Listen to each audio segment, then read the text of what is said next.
두 번째 시간은 두 랩돈의 가치에 대해서 함께 말씀을 살펴봅니다. 교회에서 가장 듣기 싫고 거북스럽고 찜찜한 설교가 뭘까요?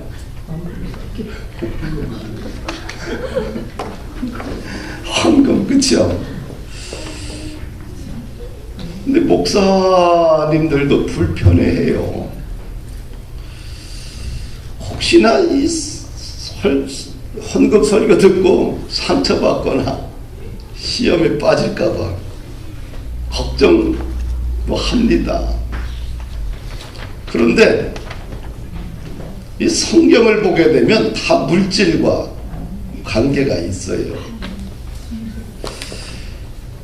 물질을 구분하지 못하고 영적으로 거장이 된다, 리더가 된다, 거의 불가능합니다. 나나 여러분들이나 알아요. 이 거추장스러운 설교라는 것, 전하는 사람도 참 그렇고 듣는 사람도 좀 거북하고. 그런데 이 헌금 설교는, 헌금은 성경에서 중심축에 있어요. 근데 오늘날 너무 상황 윤리에 빠져서 하나님 쪽에 맞춘 것이 아니라 인간 쪽에 포커스를 맞추다 보니까 어떻게 돼요? 인간이 듣기 싫어하는 부분을 슬쩍슬쩍 빼버리고 그 다음에 인간이 듣기 좋은 이야기만 하게 돼요. 그래서 갑자기 헌금 설교하게 되면 이상한 교회, 이상한 목사 취급받는, 그게 아니라 물질을 구분할 수 있어야 하지만 영적인 리더가 될 수 있어요. 거의 물질을 구분하지 않고서는 거의 성장이 이루어지지 않아요. 성경에 보면 부자 청년이 나와요. 거의 뭐 완벽한 인생을 산 청년이죠. 거의 완벽해요. 예수님께 찾아옵니다. 내가 어떻게 해야지만 영생을 얻을 수 있을까? 참 대단하죠. 이 땅에서 우리가 어떻게 하면 돈 벌까? 어떻게 하면 좋은 직장 잡을까? 어떻게 하면 좋은 여자, 좋은 남자 만나서 편안하게 살 것인가? 어떻게 하면 내 자녀가 다 잘 될 것인가? 묻지 않고요. 이 청년이 벌써 영생의 문제를 가지고 예수님이 얼마나 기쁘겠어요. 많은 사람들 99.9%가 땅의 이야기만 하는데 이 청년은 영생에 관해서 질문하니까 수준이 달라. 주님이 얼마나 기쁘겠어요. 그래서 예수님이 질문을 해요. 얘야, 십계명 지켰냐? 예, 어렸을 때부터 다 지켰습니다. 이건 대단한 거예요. 그렇죠? 네. 지금 여러분들 십계명 펴서 한번 읽어봐요. 네. 이게 한 꼭지 한 꼭지 넘어가기가 쉽지 않아. 그래 안 그래요? 1계명, 2계명, 3계명, 4계명, 5계명, 6계명 다 걸려. 근데 이 친구는 거의 뭐예요? 완벽하게. 그런데 예수님이 가만히 심령을 이렇게 뚫어지라 쳐다보니까 뭐가 부족한 게 있어. 그래서 이 친구에게 한마디 합니다. 너 있는 것을 다 팔아서 가난한 자에 주고 그리고 나를 따르라. 근데 여기서 이 청년이 이제 브레이크가 걸리는 거예요. 물질을 선택할 것인가 영생을 선택할 것인가, 이 두 갈림길에서 고민하는 거예요. 이 청년은 영생보다 이 땅의 물질을 선택을 해요. 그래서 근심하며 집으로 돌아가게 됩니다. 그 벽만 뛰어넘었으면 하늘의 보화와 보석같이 빛나는 위대한 영적 리더가 됐을 텐데 참 그 벽을 뛰어넘지 못했어. 참 그 성경을 읽을 때마다 가슴이 아픈 거예요. 야, 이 청년아, 이렇게 훌륭한 청년인데, 완벽한 청년인데, 우리 모두에게 희망이 될 수 있는 청년인데 그것만 뛰어넘어서 주님의 나라에 큰 제자 되지 왜 못 뛰어넘었느냐. 아, 속상한 거예요. 여러분 그 본문 읽으면서 비슷한 생각 안 가져요? 나만 그런가? 교회 오면 참 부담스럽습니다. 그렇죠? 헌금의 종류도 왜 이렇게 많아? 11조도 있고 감사헌금도 있고 추정헌금도 주일헌금이 있어요. 이게 일반 헌금이에요. 그다음 특별헌금이 있는데 건축헌금과 선교헌금과 뭐가 있더라? 우리는 두 개만 있지, 그렇죠? 다른 데는 많지만 우리는 두 개만 있는데 하여튼간 여러분들도 벅찰 거예요. 저도 때로는 벅찹니다. 보면은 내고 나면 남는 게 별로 없어요.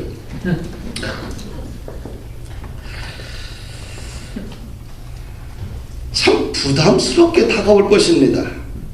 체면이 있어 헌금을 안 할 수도 없고, 제대로 하자니 부담스럽고, 적당히 하자니 마음 한구석이 늘 편치 못하고 어정쩡하게 살아가는 현대인들의 모습, 이게 성도들의 모습 아닐까라는 생각이 들어요.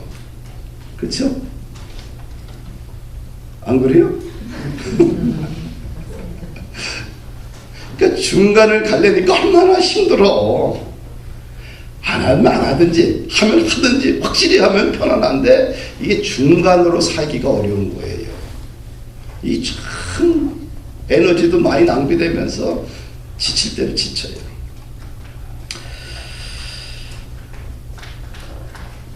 오늘 우리는 본문을 통해서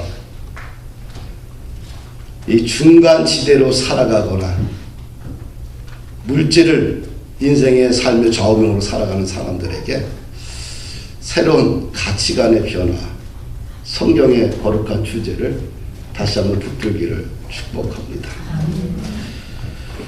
예수님이 사람들이 어떻게 헌금을 하는가 지켜봤어요. 근데 많은 부자들이 이제 헌금을 합니다. 그런데 가난한 과부가 와서 헌금을 하는데 두 랩돈, 동전 2개를 딸랑 집어넣는 거예요.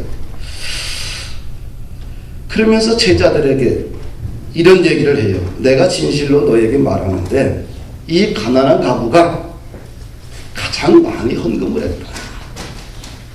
다른 사람들은 풍족한 중에서 일부를 띄어서 냈지만 이 과부는 가난한 중에서 자신의 전부, 생활비 전부를 드렸다는 거예요. 이렇게 높이 평가를 받았어요. 이 말씀을 가지고 우리 한 가지만 같이 우리가 좀 생각을 해보십시다. 헌금을 드리는 자세가 어때야 되느냐? 정성과 진실한 마음이 있어야 돼요. 할렐루야. 내가 드리는 헌금에 정성과 진실한 마음이 있어야 된다. 이 가난한 과부를 이렇게 평가해. 모든 사람보다 많이 넣었다는 거예요. 그래봤자 동전 2개예요. 동전 2개 가지고 교회 운영할 수도 없어요. 애들 과자도 못 사 먹어. 껌도 못 사요. 그런데 예수님은 많이 넣었다는 거예요. 왜? 이 가난한 여인을 이렇게 평가했을까? 이 여인은 자신의 전부를 드린 거예요. 생활비 전부를 드렸다는 거예요. 예수님은 양도 중요하게 생각하겠지만 예수님이 중요하게 생각하는 것은 헌금의 질, 드리는 사람의 마음의 자세를 중요하게 생각을 해요. 할렐루야. 제가 여름에 이제 아내하고 고향에 갔어요. 시골에 어머님이 계시니까, 어머님이 계셔서 다시 노모가 계셔서 갑니다. 갔는데 늘 집에 계셔야 되는데 집에 갔더니 안 계셔. 전화도 안 받으시고. 그래서 일단 1시간 정도 있으니까 어머님이 버스 타고 오셔요. 근데 어머님이 몇 자국을 잘 못 걸으셔. 허리가 거의 뭐 평생 일을 하셔서 허리가 다 망가져서 90도로 꺾여져 있어요. 노무가요. 80 좀 넘는 노무가. 참 그거 볼 때마다 가슴 아파요. 그런데 몇 발짝 갔다 섰다 몇 발짝 섰다 이렇게 가는데 어디 갔다 오시냐 그랬더니 춘천에 가서 깻잎을 팔고 온대요. 깻잎을. 아니 왜 그런 일을 하세요? 그랬더니 헌금 때문에 그렇대. 이 헌금을 얼마 하십니까? 그랬더니 주일 헌금을 10,000원 한대. 근데 그걸 본인만 하는 게 아니라 아들 녀석 2명이 살거든요. 둘하고 며느리가 있어요. 근데 며느리 이렇게 해가지고 40,000원을 한대. 각자 이름 넣어가지고. 근데 그 돈을 벌기 위해서 깻잎을 따서 그걸 아침 새벽 차 타고 나가서 새벽 시장에서 파는 거예요.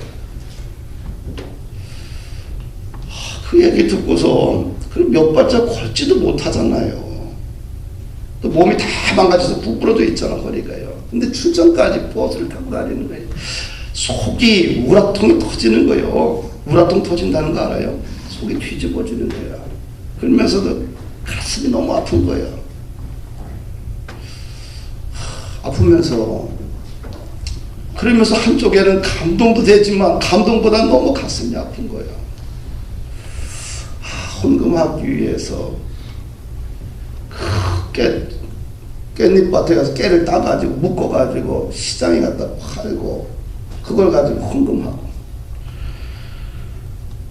하여튼간 내 가슴이 참 아팠어요. 참으로 참 묘한 기분이 들었습니다. 오직 일을 하는 이유가 헌금하기 위해서는 그때는 속이 상했는데 뒤집어졌는데 금주에 이 본문을 설교하면서 우리 하나님이 우리 어머님이 헌금을 받으셨겠구나 그러면서 되게 고맙고 감사하고 그러면서 우리 교회 성도들도 정말 교회에 와서 헌금하기 위해서 얼마나 고생할까 그 돈이 맞든 적든 그 헌금을 내기 위해서 얼마나 한 주간 고민하고 또 고민하면서 왔을까. 그래서 교회 헌금을 좀 귀하게 쓰고 복되게 쓰고 낭비하지 말아야 되겠다. 이런 마음을 더 굳게 갖게 되었습니다. 우리가 주일에 드리는 이 헌금 진실한 마음을 담아서 주님께 드립시다. 할렐루야. 그 다음에 두 번째는 어떤 자세가 필요하냐? 기쁨으로 심어야 돼요. 헌금은 축복의 씨앗입니다. 인색함이나 억지로 해서는 안 돼요. 재정을 복을 받기 위해서는 심어야 됩니다. 고린도후서 9장 6절 보니까 적게 심는 자는 적게 거두고 많이 심는 자는 많이 거둔다는 말이로다. 각각 그 마음에 정한 대로 할 것이요 인색함이나 억지로나 말지니 하나님 즐겨내는 자를 사랑하시느니라. 내가 드린 헌금이 30배, 60배, 100배로 돌아올 것이다. 기도하는 마음으로 축복의 씨앗을 심는 거예요. 나는 하나님 앞에 드릴 때 그냥 드리지 않아요. 하나님 이 드린 헌금이 30배, 60배, 100배로 돌아오기를 원합니다. 기도하는 마음으로 드려요. 할렐루야. 이 가난한 가부는 인색한 마음으로 드리지 않았고요. 자신의 전부를 드리면서 그 여인은 기뻤을 것입니다. 재정에 문제가 있을 때 제가 하는 우리 가정이 하는 방식이 있어요. 교회에 재정적으로 어렵거나 또 개인적으로 힘들 때나 그때는 재정을 더 빚을 내서라도 헌금을 드려서 헌금으로 하나님 앞에 고백을 합니다. 하나님 헌금을 드렸습니다. 주님 이 문제를 주님 해결해 주셔야 됩니다. 우리 부부가 15년 동안 해오는 방식이에요. 그랬더니 하나님께서 우리의 가정을 인도하시는 것을 봤습니다. 저는 경험하고 살기 때문에 우리 수입의 거의 80%를 다 드립니다. 정말이에요. 심성아 집사님 말고 다 드려요. 내 수입에 거의 교회에서 받는 건 거의 다 드립니다. 왜 그럴까요? 나는 하나님께 드리는 게 기뻐요. 진짜 기뻐요. 너무 기뻐. 하나님께 드리는 게 얼마나 기쁜지 몰라요. 왜? 하나님은 살아계신 분이기 때문에. 하나님은 살아계시고 반드시 하나님은 드리게 되면 30배, 60배, 100배로 하나님께서 채워주시기 때문에 채워주지 않아도 괜찮아. 왜? 드리는 그 자체가 좋은 거예요. 나는 꼭 기대하고 드려본 적이 없어요. 그냥 드리는 게 좋은 걸 어떻게 해. 내가 사랑하고 내가 예배하고 내가 좋아하는 하나님과 내 교회에게 드리는 게 얼마나 기쁜데요. 사랑하는 여러분들, 드리면 행복해요. 땀을 흘려본 사람은 땀의 가치를 아는 거예요. 우리가 자원봉사를 하잖아요. 자원봉사를 안 한 사람은 아무리 얘기해도 몰라.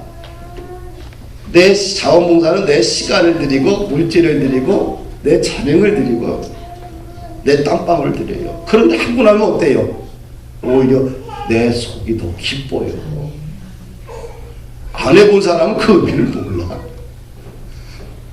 사랑하는 여러분들, 드려보면 주님께 드리는 것이 참 복됩니다. 두 번째, 우리에게 하나님이 왜 재물을 공급했을까? 공급한 이유가 뭘까? 두 가지 이유가 있어요. 고린도후서 9장 10절에 보니까 심는 자에게 씨와 먹을 양식을 주신 이가 너희 심을 것을 주사 풍성하게 하시고 너희의 의의 열매를 더하게 하시리라. 간단한 말입니다. 재물을 주신 목적이 첫 번째 뭐냐면 먹을 양식이에요. 우리에게 물질을 주셨어요. 뭐가 필요해요? 생계구역 필요해요. 의식주가 필요해요. 자녀 양육비가 필요해요. 또 월세 필요하고 또 돈을 벌어서 집도 사야 되고 노후도 준비해야 돼.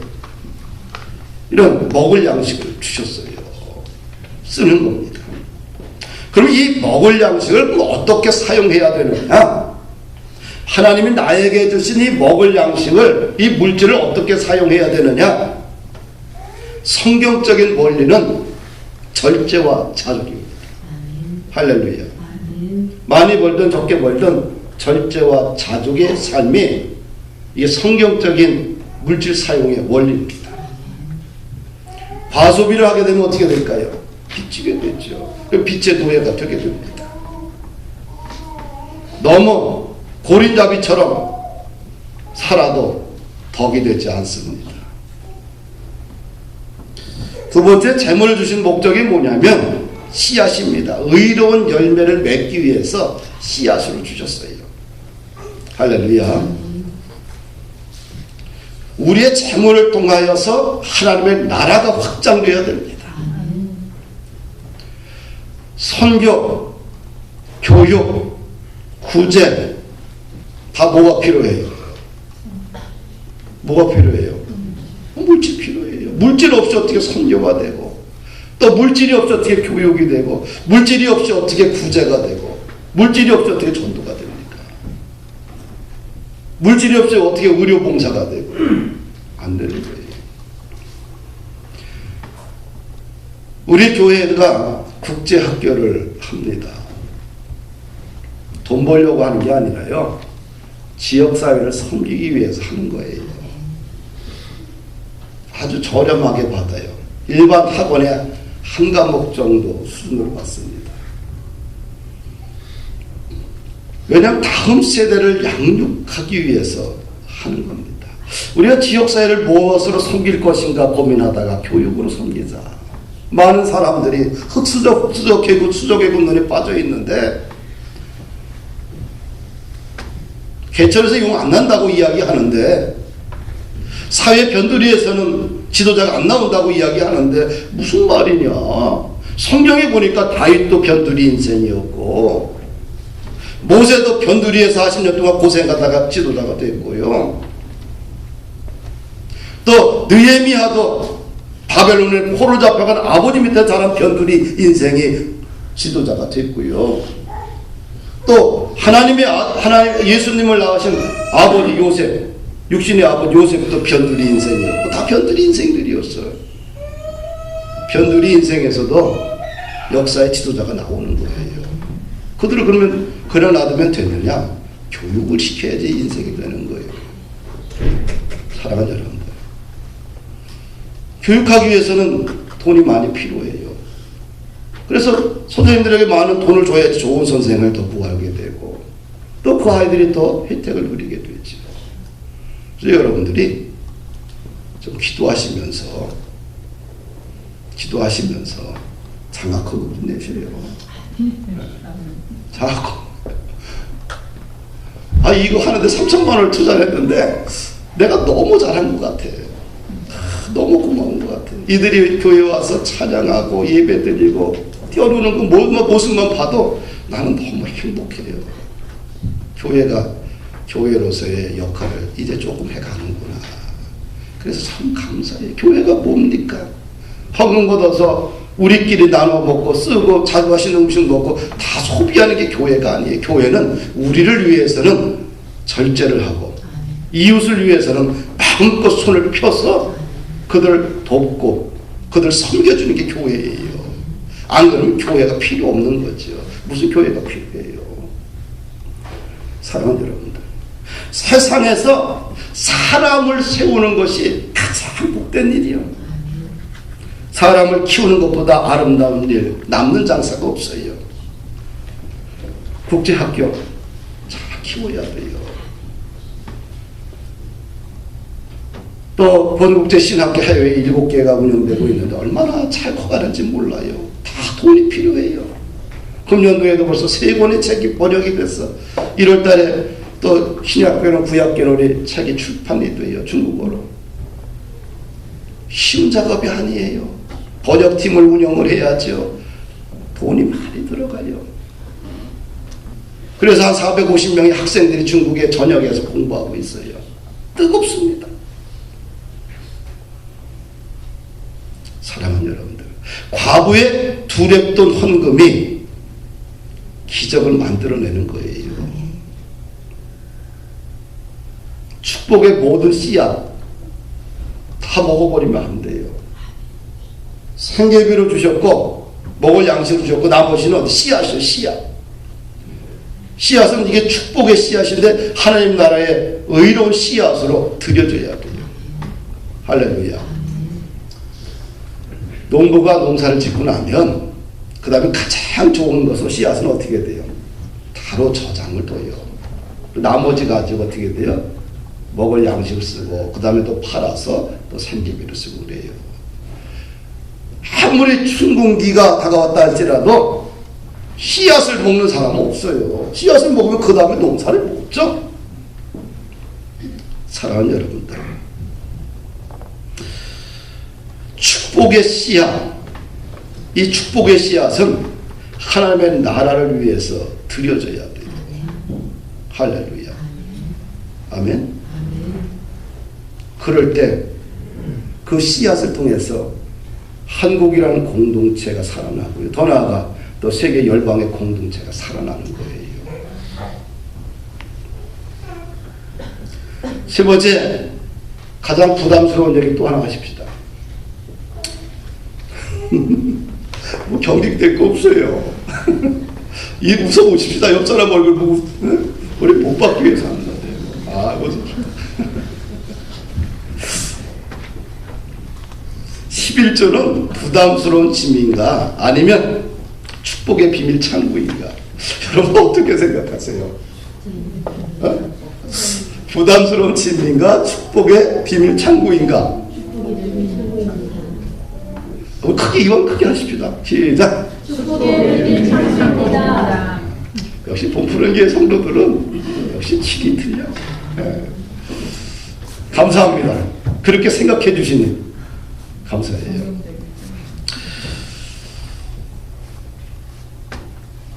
(11조에) 대해서 성경이 가르쳐주는 원칙은 아주 명료합니다. 간단해요.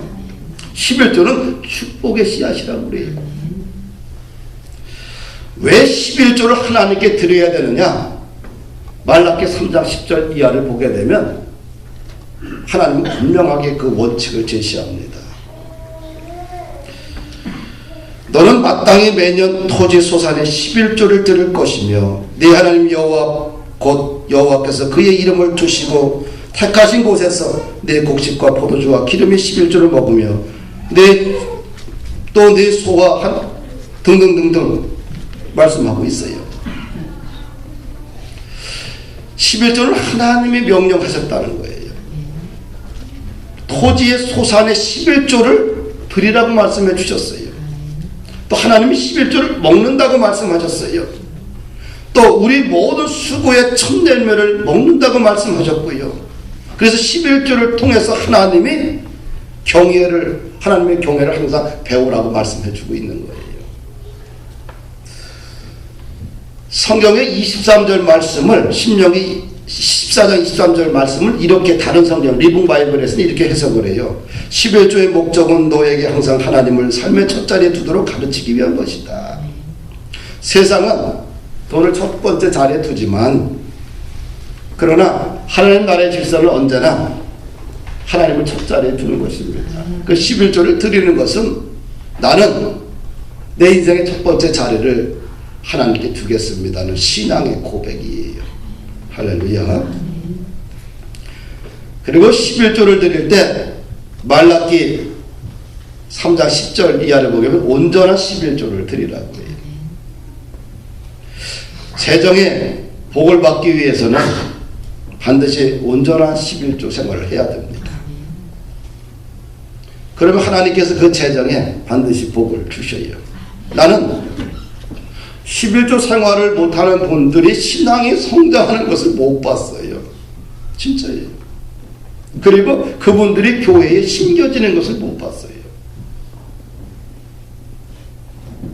정말 교회에 심겨지고 하나님의 터전에 심겨져야지만 성장도 있고 번성도 있는 거예요.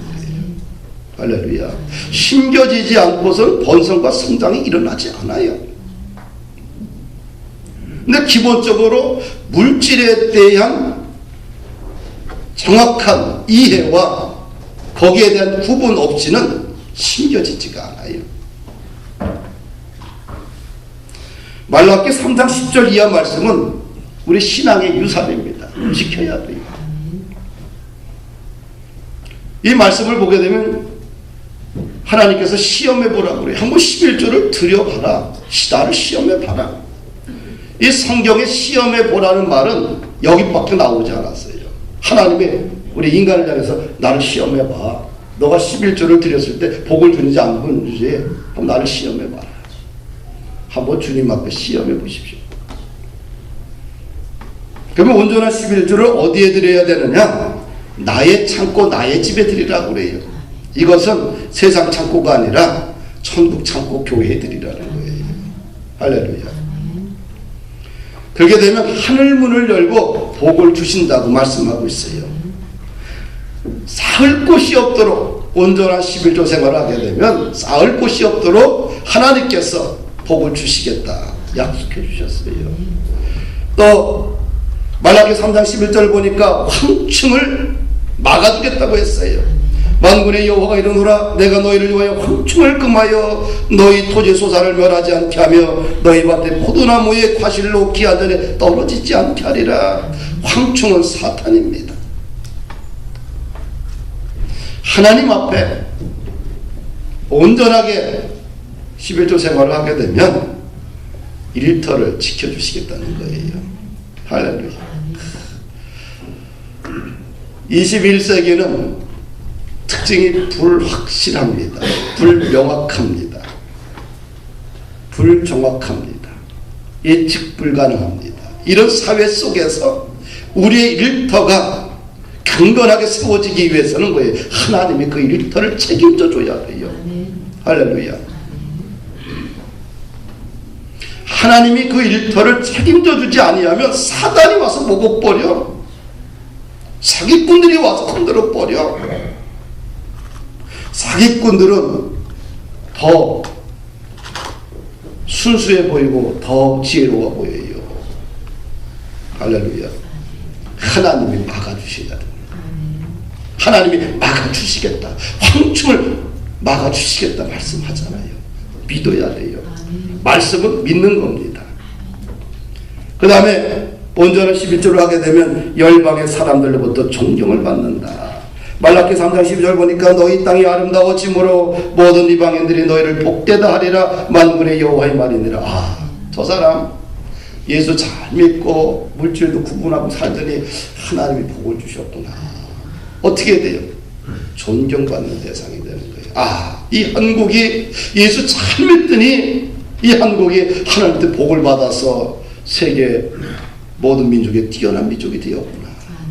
저 가정에 보니까 예수 잘 믿고 말씀대로 살다 보니까 하나님께서 저 가문을 갖다가 축복해 주셔서 저희 자녀들이 저렇게 잘 되고 저희 일터들이 저렇게 번성하는구나. 할렐루야. 너희 땅이 아름다워진다.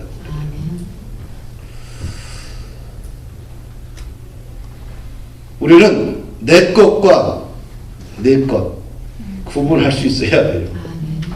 할렐루야. 우리 집에 가정 살더라도 아내 것과 남편 몫을 구분하잖아요. 그건 철저하게 구분하면서 하나님 앞에 구분을 잘 못해요. 하나님 것과 내 것을 구분할 수 있어야 돼요. 이것이 신앙입니다. 이것이 축복의 사람으로 우리를 세워가는 통로입니다. 존경과 사랑을 받는 축복의 기업들이 이 땅에 얼마나 많아요. 이채훈에 져서 성경이 만든 부자들이라는 책을 읽어보면 이 사람들은 한결같이 성경 말씀대로 실천을 했어요. 그래서 하나님께서 초인류 기업을 만드셨고 그들의 이름을 명예롭게 하셨고 그들의 후손들을 열방 속에서 세워주신 것을 봅니다. 말씀을 정리합니다. 과거의 두렵돈 그 가치는 오늘날 우리가 과소평가할 수 없습니다.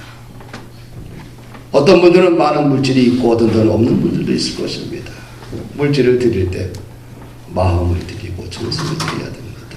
그리고 여러분들이 축복의 씨앗을 다 여러분들 스스로 다 먹어버리면 안 돼요. 이 축복의 씨앗은 여러분들의 인생을 30배, 60배, 100배, 1000배, 만배로 바꿀 위대한 씨앗입니다. 그 씨앗은 하나님 나라의 의로운 도구로 들여져야 돼요. 그래서 주의 나라가 번성해야 됩니다. 사랑하는 여러분들, 전도, 선교, 교육, 구제 다양한 사역들은 물질이 필요합니다. 여러분들의 축복의 씨앗을 들여질 때 그것이 주님 나라의 귀한 가치로 탈바꿈되게 됩니다. 우리 범푸른교회 성도 여러분들 한 주간 승리하시고 2016년 여러분들의 물질에 거룩한 흐름이 있기를 주의 이름으로 축복합니다.